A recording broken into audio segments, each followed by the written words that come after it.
Ево готов проект па повлекување на парите од Велика Британија. Министерката за финансии Кочовска вели дека во овој момент државата нема ниту еден проект на хартија, за точно да се знае колку пари би ни биле потребни и со колкава камата би ги позајмиле.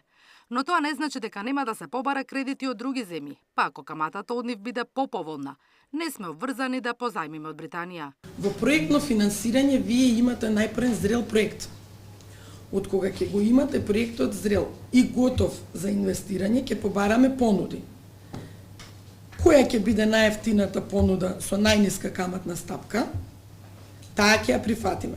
Зошто се смета дека ова би била најповолната? Затоа што износот е голем и тоа е единствената банка која што во моментот нас може да не поддржи во однос на големиот инфраструктурен проект за железниците, за болниците.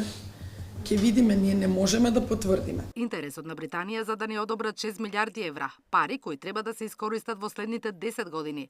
Според министерката, ево каматата која би ја добиле од позајмените пари. Висината на истата ќе зависи од проект до проект и од рочноста. Колку е подолг рокот, толку каматата ќе биде пониска и обратно. Може да биде исто да повлечете, да кажеме 100 милиони евра со рок на враќање од 10 години, 15 или 20, да имаат иста каматна стапка.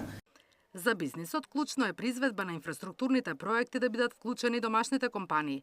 АЗСК вели дека изминатиот период градежниот сектор бил тргнат на страна и не добил ниту еден позначаен проект. Ќе бидеме задоволни нашите компании да добијат работа, дали ќе биде 70 или 65 или 55 од работите, тоа што ќе го сработат да го изработат квалитетно и да имаат можност да конкурираат и на други проекти надвор од Македонија. Парите од Британија владата планира да ги инвестира во железничката инфраструктура, здравството и животната средина. Наташа Мерсовска, Сител телевизија.